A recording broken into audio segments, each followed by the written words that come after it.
You're listening to the Greeks Gridiron. Now here's your host, Ethan Haristadoulou. Welcome back, everybody, to the Greeks Gridiron. I'm Ethan Haristadoulou, and it is time. The regular season is behind us. We are finally at some NFL playoffs, kicking off with Wild Card Weekend. We got 6 games on tap that we got to dive into, make some predictions for. We finished off the season with exactly 100 more correct predictions than incorrect ones at 186 and 86. So pretty good season overall. I'm definitely happy with it as a guy that just likes doing this for fun. Definitely will say I'm not too mad about that. I actually think this is the best record I've had so far doing this. So I'll pat myself on the back for that one. That's just straight up winners. But that being said, we've got playoffs. We got to break these games down and talk who's coming out winners of Wild Card Weekend. So I invite you all to do the same in the comments section down below. Let me hear from you all. And remember, I'm no betting guru guy. I'm not betting on these games. These are straight up winners we're talking here. We're just here to have a good time and talk some ball. And before we do dive into the games, just real quick, because this is kind of a theme going on right now with the coaching carousel as it moves through the NFL. Just kind of a question that's been on my mind, and I wanted to pose it to you all. So kind of like a question of the day. Out of the teams that are currently sitting with head coaching vacancies, how would you rank, even if it's just like the top 3, top 5, or all, I think it's like 7, 8 teams, whatever the number is, how would you rank the best job openings from worst to first? Just off the top of my head, if I was to go through like a top 3, not really too much thought put into it, but just like based off of quickly what I'm thinking, I'd probably go something like Raiders at 1, Jaguars at 2, and then Patriots at 3. I would love to put the Patriots a little bit higher, but ownership kind of scares me, and the fact that they're really stern on keeping Elliott Wolf as GM despite bringing in a new head coach is something that I'm not super high on. I really like the Jaguars team overall, and this is one that I think just really needed a reboot at head coach, and they just need a better infusion of talent this offseason. And then the Raiders, of course, with an all-pro at tight end and Brock Bowers. I like Jacoby Myers as a strong number 2 wide receiver, as he and Bowers combined for 2,000 or over 2,000 yards as a tandem. I like the defense over there. Injuries got the better of that team, and the fact that they were willing to clean house altogether, head coach, GM, and whoever they are bringing in is going to, it's a full reset with Brady at the helm. I really like the way that situation's brewing over there. So 1, 2, 3, Raiders, Jaguars, Patriots. I'd love to hear from you all. But diving into the games, getting into what we're all here for. The first matchup will go in order from Saturday all the way into the Monday night game. The Chargers going into Houston to take on the Texans here. Texans coming into this one really banged up. I would argue underperforming as well. Yes, they're coming off a win over the Tennessee Titans, but that is the team that is picking number 1 overall this year. So take that with a grain of salt. But this is a Texans team that, again, is really banged up, not in a great way, and has been struggling in a couple of different areas, more so offensively than anything else, because I actually really do like Houston's defense. But since losing Tank Dell, this team's really struggled throwing the football, and on top of that, you lost Stephon Diggs. It feels like at the midpoint of the season. It's been a while now since he's been gone as well. So since losing Stephon Diggs, and now on top of that losing Tank Dell, the wide receiver room is just really thin, and it's not one that outside of Nico Collins I just feel super good about. And then you compound that with just the issues along the offensive line, the pass protection troubles. Shaq Mason's going to be missing this game as well. And you look at the numbers. The 3 games prior to playing Tennessee, they were allowing a pressure rate of about 30% per game. This team's tied for 3rd most in sacks allowed on top of that. CJ Stroud's been getting hit a lot this season. I'm really concerned about just the potential offensive output that you can get from this Texans team, even if you are at home and forcing the Chargers to come in and travel to you. I am concerned about that. And on the flip side, like I mentioned, I do really like the Texans defense though, so it's not all negatives for Houston. Danielle Hunter and Will Anderson Jr. are one of the best pass rushing tandems in the NFL right now on the edges of their defensive line with 23 combined sacks, which is the 3rd most by an edge duo in the league. They also are tied as a team wide 2nd in fastest get-off time when it comes to getting after the quarterback. Joe Alt, Rashawn Slater on the edges there, on the tackle spots for the Chargers are going to have their hands full against those two. And of course, you have a really fun secondary as well, headlined by Derek Stingley Jr. This is a group that The way I see this game playing out, a lot of it does go through the defense. And on top of that, I think a lot of it goes through who's going to run the football more efficiently. The best iterations of both of these teams' offenses comes from them being able to run the ball and run the ball effectively. The Chargers obviously lead back J.K. Dobbins coming back a week or two ago, whatever it was exactly, but his recent return has been huge for the offense and the Chargers in my eyes, getting that balance back. And that Chargers offense from opening drive to the final play of the game, in my eyes, runs a lot better, a lot more smoothly, and a lot more efficiently when J.K. Dobbins is working out of the backfield. And then the Texans themselves, Joe Mixon has been phenomenal for them when he's been healthy and on the football field. Both of these run defenses fairly even between the two as far as yards per game allowed go. Chargers at 117.5 allowed per game, Houston at 114. So pretty neck and neck on there. I will say the Chargers do allow more yards per attempt on the ground, but overall, even I would say I would probably, though, give a slight edge to the Texans on that one as well, just because the Chargers have faced some of the fewest rushing attempts this season defensively as well. And that's something we've talked about going through the season as maybe partially why that number is as low as it is for the Chargers end, because again, that yards per attempt number is a little bit higher than you'd want to see for the yards per game they're allowing. But overall, I think this is a really fun matchup here, but the Texans' injury concerns do really scare me, and it makes, not injury concerns, excuse me, but injuries at wide receiver, and then, of course, at the offensive line, plus the poor performance of the offensive line, really do scare me about this team, and it really feels like you're going to need a huge effort from C.J. Stroud, but you're also going to really need your defense to win you this football game, whereas the Chargers right now, drops by some receivers do scare me, Quentin Johnston, but with the way Ladd McConkey's playing, and we've seen some good from Quentin Johnston over the last few weeks as well. He racked up, 185 yards in the game, was it last week, the week before? So, he's had himself some good performances too, as long as the ball's getting into his hands and staying in his hands.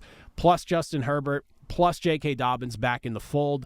I really like the way the Chargers are trending right now. So with that, I think it's going to be a tight contest. This feels like one of those haymakers are thrown. It's going to be gritty. It's going to be nasty, down, dirty type of fight.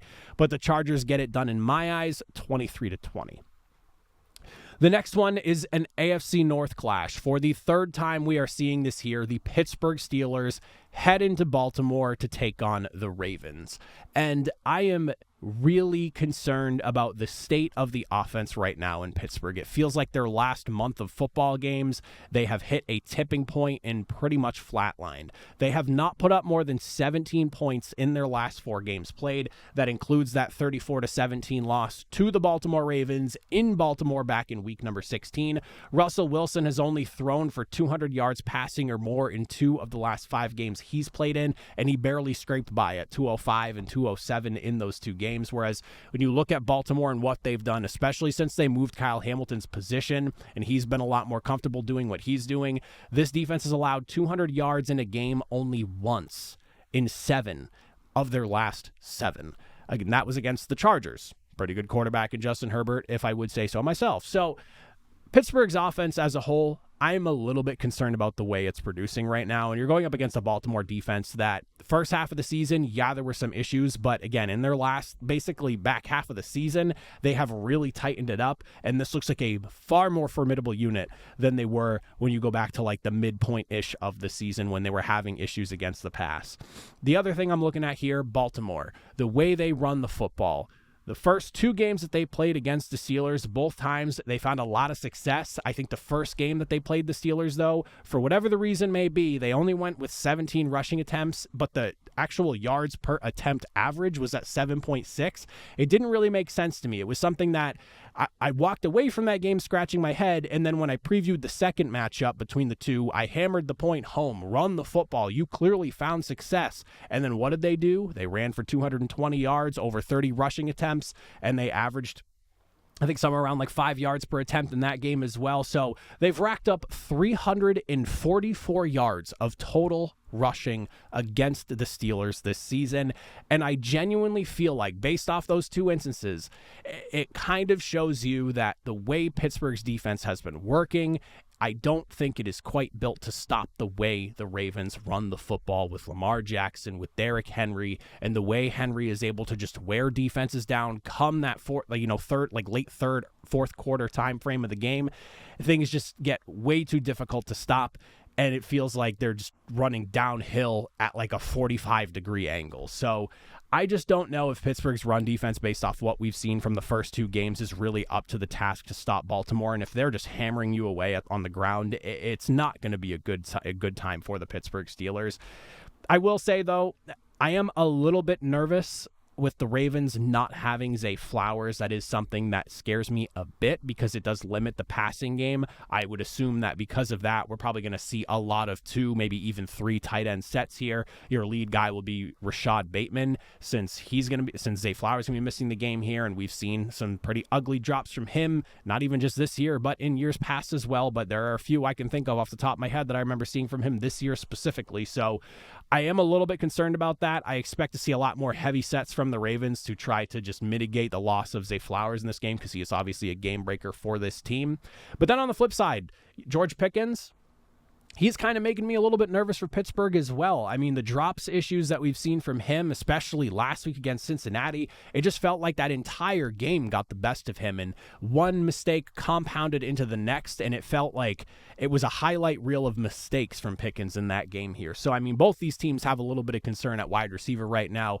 Injury concern Ravens side, your lead wide receiver in George Pickens just kind of completely falling flat when things mattered most last week against Cincinnati. So there's a lot to look at between both these teams, but the way I'm seeing it right now, these teams split the series 1-1, and the Steelers are, in my eyes, pretty lucky that they even got to split this series with Baltimore. It feels like Baltimore really gave away the first game more than anything else.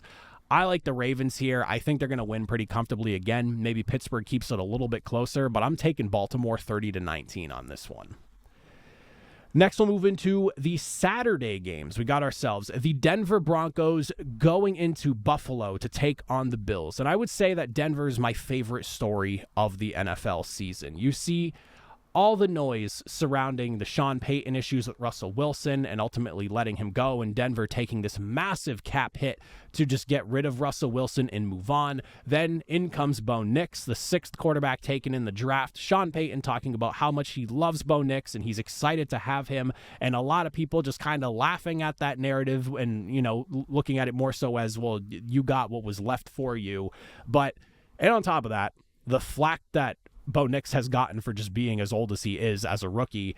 And now to see Denver where they are, where Bo Nix has looked so good all season long, like a legitimate franchise quarterback for Denver, and they're on this Cinderella run in the playoffs where nobody really anticipated it. I love this for Denver. It's by far my favorite story of the season.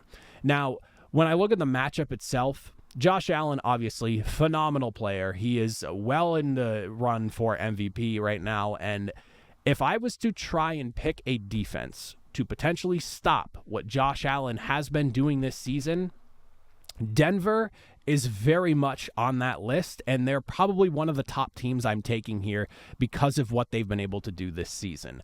Patrick Surtain just got nominated for first team All-Pro literally a few hours ago, right before I was recording this, or something along those lines. But he was nominated for first team All-Pro. Somebody like Nick Bonito, who is also leading that defense as well, who in my eyes, could very easily have made that first team All-Pro. I respect who's on that list: Roquan Smith, Fred Warner, and of course Zach Bond, who's looked awesome. But if you wanted to put Bonito in there, I would be game for it as well, because he has been unbelievable this season after having a really big season last year. He elevated his game even further. So if you wanted to talk snubs, Nick Bonito is one of those guys I have in mind, and I think more so it's just one of those names that people don't quite know yet, and maybe that's why he got overlooked. And a lot of people also give so much attention to Patrick Surtain, but Nick Bonito is huge for what this defense does. This defense, though, as a whole, leading the league in sacks, in sack rate, in pressure, second in pressure rate. They're the third best run defense in terms of yards per game allowed. They are second in yards per attempt allowed. They have the second best run stuff rate in the league. The Denver Broncos defense has been a force to be reckoned with for a large portion of the season, and there have not been a ton of offenses to have a load of success against them.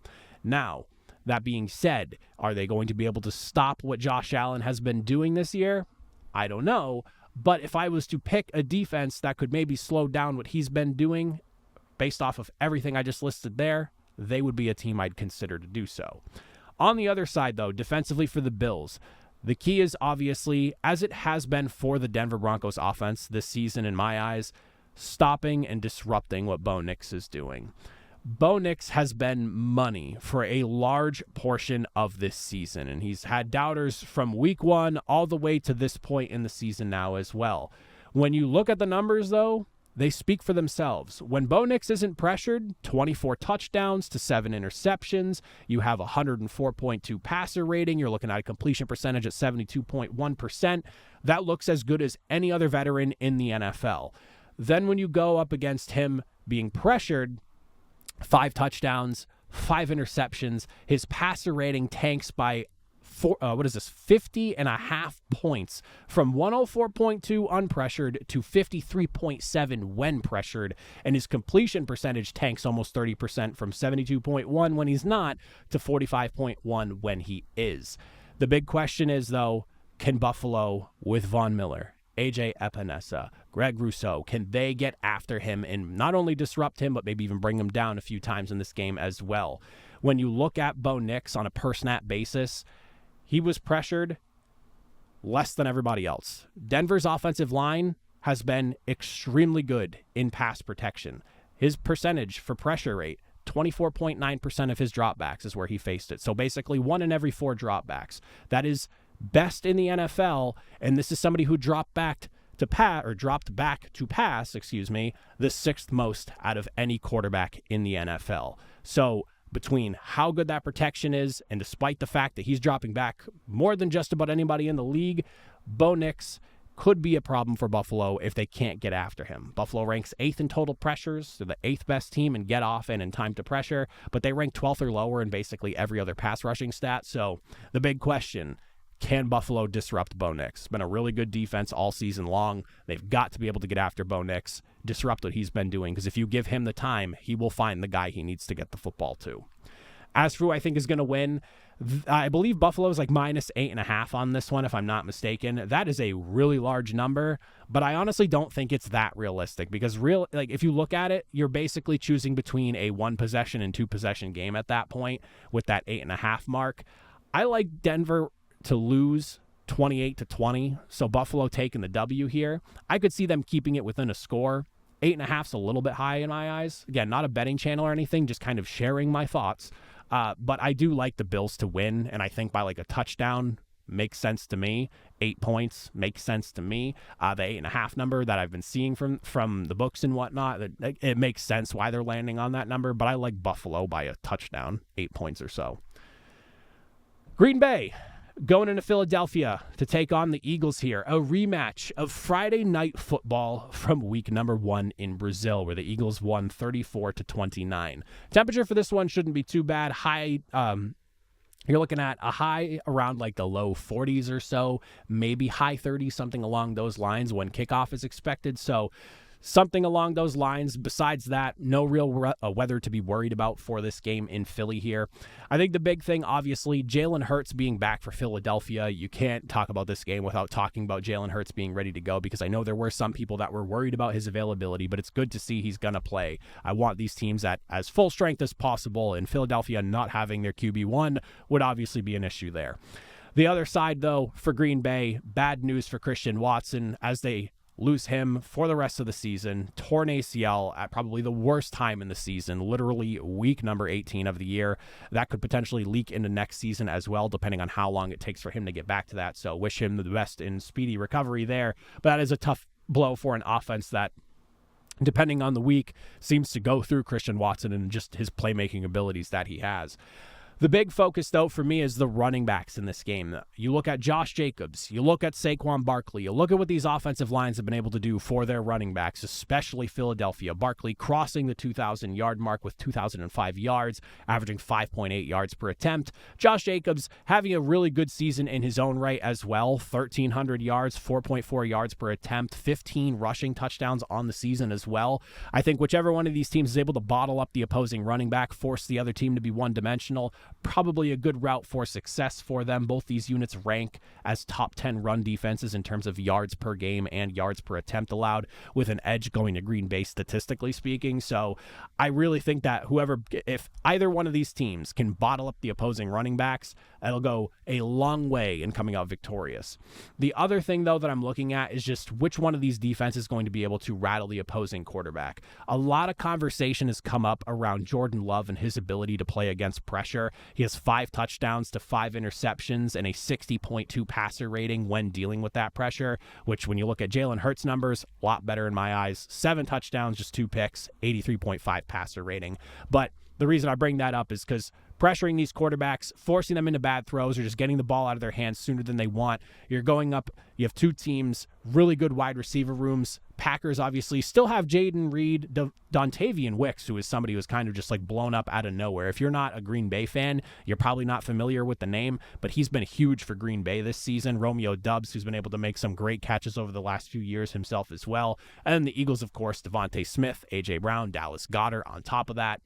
Both the pass rushes able to get after the quarterback, 40-plus sacks this season. So getting after the quarterback, disrupting what they're doing, not letting them get to the football to their playmakers, big key to that there. And with 2 really good pass rushes in both Philadelphia and in Green Bay, who both these teams don't necessarily have to blitz to get home and get the quarterback. Both can find a lot of success just rushing for. Whoever can do that the most successfully, I like to lean towards. And in my eyes, when I weigh these 2 teams up, I think I am leaning a little bit more to the Philadelphia Eagles, especially with this one being in Philadelphia. I just trust the Eagles a little bit more. I entrust their entire team composition more. And this is also me putting my money where my mouth is as well. I wrapped up my season power rankings with the Eagles ranked as the number 1 team in the league because just overall from top to bottom, I think that they are the deepest roster in the NFL from going position by position. There is just, you have stars from top to bottom in literally every single positional category you can name from the 22 starting positions on offense and defense. So I really like Philadelphia here. I think Green Bay keeps it close. There's been a lot of noise in regards to just how Green Bay's looked the last couple of weeks. Tough loss to Minnesota, and then obviously losing last week, which I don't really hold that against them too much. They were in position to win that football game, and this was with Christian Watson going down and losing Jordan Love as well, and having Malik Willis play a large majority of that game. I don't really hold the Bears one against them, to be completely honest with you. That's just one of those, like, it is what it is. What are you going to do when you lose a star wide receiver and your starting quarterback? It is what it is. But I do like Philadelphia. 27-24. Should be a close contest, but I think Philadelphia has a little more juice in the tank at this point in the season. This next one here, this is one of the tighter games of the weekend, in my opinion, as Washington goes into Tampa Bay to take on the Buccaneers. Another rematch from week number 1 where Tampa Bay took down the Commanders 37-20. It was the debut game, of course, of Jaden Daniels.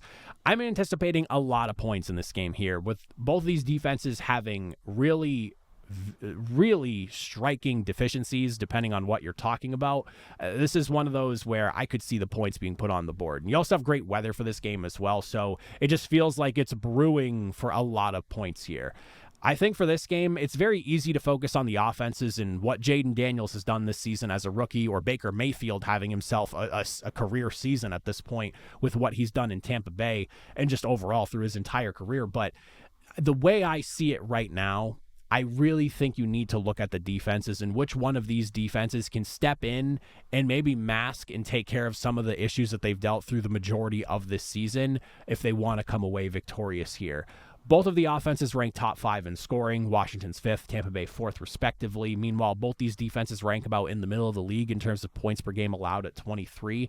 But for me, you see the way these 2 teams, like, so hot and so cold, depending on what you're talking about defensively here. Tampa Bay is the 4th best in terms of rushing yards per game allowed, with Washington being ranked 3rd best in terms of passing yards per game allowed. But then you flip it, and Washington is one of the worst rushing defenses in the NFL, and then Tampa Bay is one of the worst passing defenses in the NFL. So, like, you get 2 defenses that are really good in one category and then really bad in the other category. Washington's allowing about 138 yards per game this season, which is good for 3rd most in the league. And with Bucky Irving and Rashad White as a tandem, Bucky Irving's averaging 5.3 yards per attempt, and he has over 1,100 yards this season. Rashad White himself, no slouch either, 4.3 yards per attempt. He's a little bit over 600 in the bag as well. Tampa Bay has a literal three-headed monster at running back that they can work with between those two guys and Tucker as well. So that's a unit that you have to find a way to slow down, and you really hope you're able to, because we have seen the Buccaneers just lean on their running backs and absolutely torch teams on the ground. And then on the flip side for Tampa Bay, allowing a whopping 244 yards per game this season, fourth most in the league. That number has gotten better since their bye week, allowing about 215 yards per game. But you're going up against a quarterback in Jaden Daniels who has exceeded a lot of expectations and, statistically speaking, was one of the best quarterbacks in the NFL. I mean, 25 touchdowns to just 9 interceptions, a 100.1 passer rating, a 69% completion rate, which puts him near the top of the NFL, and a 2.68 time to throw, which is the fourth fastest in the NFL. What Jaden Daniels does really well is the exact type of thing that could give this Buccaneers defense some problems. So the way I look at this game, it really comes down to just which defense can shore up where their biggest deficiencies are and mitigate the opposing offense in doing so. That being said, I still think we're going to get a lot of points here. I'm not anticipating at this point in the 19th week of the season, with 18 in the regular season and this one being the 19th, that we're going to see some drastic change defensively by either one of these teams. I think it's just going to come down to offenses. Which quarterback do you believe in a little more than the other? And for me, in my eyes, I think I'm going to take Baker Mayfield and the Bucs on this one. And I'll take those Buccaneers 31-27. I expect Washington to go down swinging in this one here. This is a team at 12-5 that has just done so much better than I think anyone anticipated. But the way Baker Mayfield and this Bucs offense has been putting up points makes me really believe in what they've been doing. And I think the defense can be, should be able to hold it on enough against a rookie quarterback that maybe they find a little more success than they have over the duration of the season and they can get the job done here. And then finally, last game of the week, Monday Night Football, this one getting relocated from LA to Arizona. I almost said Las Vegas, excuse me. Arizona. Playing this game in Arizona now, the Vikings taking on the Rams. Just want to say, best wishes to everyone in California. That is a crazy scene to watch from afar. The matchup, though, you go back to week 8, Rams, big 30-20 victory. Both the returns of Cooper Kupp and Puka Nacua, which in my eyes probably caught Minnesota by surprise a bit. And I believe I even saw an interview from somebody saying that it did, because nobody expected Puka Nacua to be playing. He was like a last second, right before you could possibly have him be activated for the game activation. And it had to have caught Minnesota off guard. There's no way that they were expecting him to be playing in that game. The way that entire conversation surrounding his health was going at that point, even for me, I predicted that game that morning, and he was not expected to play that game. And then last second, he was available. So you had the return of Kupp and Nacua. Kyren Williams had himself a monster game with over 100 yards total and a touchdown as well. Stafford threw for 4 touchdown passes and was getting the ball out extremely quick and gave a very aggressive and heavy blitzing defense a lot of problems because of how quickly he was getting the ball out. And that's where I think this game kind of goes here, and this is what you need to look at. Matthew Stafford versus the blitz. Nobody blitzes more than Minnesota. They lead the league with a blitz rate of 40.6%. Detroit is the team in second place behind them at only 37.1%. So they're the only team above that 40% mark. Minnesota, because of that and all the aggressiveness that comes into it, finishing with being tied, for fourth in sacks this season with 49. One of the best pass rushes in the NFL, led by Jonathan Grenard and Andrew Van Ginkel. This is a team that has looked fantastic getting after the quarterback. However, Matthew Stafford, career-wide, has always been really good against the blitz. This year, still pretty damn good at it. Maybe a little bit lower than where he has been in years past, but you also have to take into account for roughly half the season he was missing 2 of his star wideouts. Against the blitz, tied for 7th in the NFL in passing yards with 1,261. He had 8 touchdowns to 2 picks. And on top of that, 105.2 passer rating and averaging 8.5 yards per attempt, which puts him at 7th in the NFL as well. Stafford, the way he plays and what he thrives against, especially against the blitz, is the the direct kind of like kryptonite to what Minnesota does. And in my eyes is a big reason why the Rams had so much success in that first matchup. Matthew Stafford's numbers prior to that Week 8 game were awful. They were not good. Again, missing 2 key guys in the wide receiver room, but the numbers were not there. He was struggling to find guys and even battle against the blitz. Once he got his guys back, it was a completely different ball game. The other thing I'm looking at here is just going to be how this Rams secondary handles arguably one of the best combos at wide receiver in the NFL, I would say, behind maybe like Jamar Chase and T. Higgins, and that's just about it. Maybe there's another duo I'm not thinking of off the top of my head, but definitely one of the best tandems in Justin Jefferson and Jordan Addison. The way they work, especially when it comes to just chunk plays, deep balls, being able to just rip the hearts out of opposing defenses. They are tied for first in receptions, first in yards, and second in touchdowns when catching deep balls. That's anything that's 20 plus yards. And it's demoralizing. So it's one of those things with a younger defense that you're working with in LA. I am genuinely curious about and even have some concern with if the Rams are going to be able to hang on in this game here, especially with TJ Hawkinson in the fold as well. There's a lot to worry about in terms of firepower. You have Naylor as well, who's been coming on from Minnesota. There's a lot to deal with there. So I do have my reservations there. And then the last thing, specifically going towards the Rams defense here, I'll be curious to see just how much pressure they're able to generate against the Vikings in this one here. We saw the way Sam Darnold has looked all season. Really, really good. And even against the pressure, I mean, all season long, Darnold's been very, very good. 13 touchdowns, tied for first in the league, 4 interceptions, 1,200, nearly 1,300 yards. He actually has the highest total there at 1,279, and the second most pressures faced this season at 245. Sam Darnold's been one of the best quarterbacks facing pressure this season. But last week, when we saw him against Detroit pressured him on about 49% of his dropbacks, basically every other dropback. There is a threshold, I would assume, where when you get to the point that you're facing pressure, every other time you drop back to throw the football, eventually, no matter who you are, it's going to get to you. And when you look at the Rams and the way their defense has worked, a very young, feisty group of guys, especially along that defensive front, they're one of just 4 teams in the NFL to have 4 different players generate 40-plus pressures this season. And on top of that, the Rams have pressured a quarterback on at least 45% of dropbacks 6 different times this season, twice hitting that 50% or more mark. This could be, again, a direct kryptonite to what the Vikings have been doing this season. I'm so on the fence with this game because we've already seen the Rams beat the Vikings, but it is fair to point out, and it's even been mentioned by personnel from Minnesota, Puka and Cooper coming back in the same game definitely caught them off guard. Not something you were anticipating in that Week 8 matchup, so that is obviously something you have to bring up. But you're getting Sean McVay versus Kevin O'Connell. A lot's on the line here. The Vikings, if they lose this game, that narrative of, man, same old Vikings, really good team, falling flat in the playoffs is very much something to be discussed if they end up losing here. There's a lot on the line.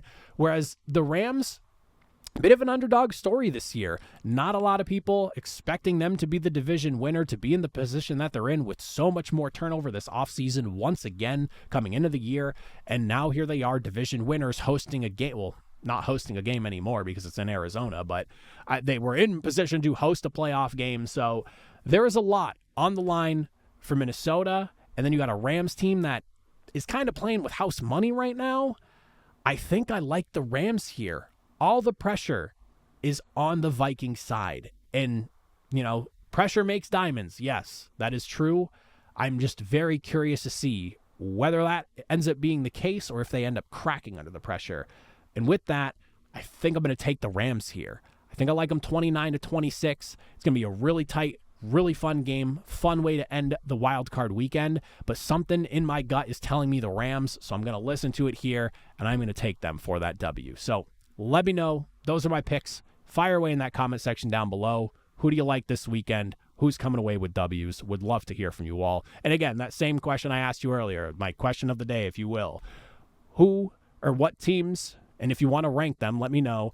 do you find the most attractive for a new head coach that is looking to join a team this offseason? You got the Patriots, you got the Jaguars, you got the Raiders. There's a handful of teams right now to look at. Bears are another one, obviously, as well. There's 3 other teams off the top of my head. I'm blanking literally as I'm talking here. But let me know, what is the most attractive head coaching job that is open at this current moment here? I'm very interested to hear your thoughts. But as always, you made it to the end. I greatly appreciate it. I'll see you all next time. Have a good one.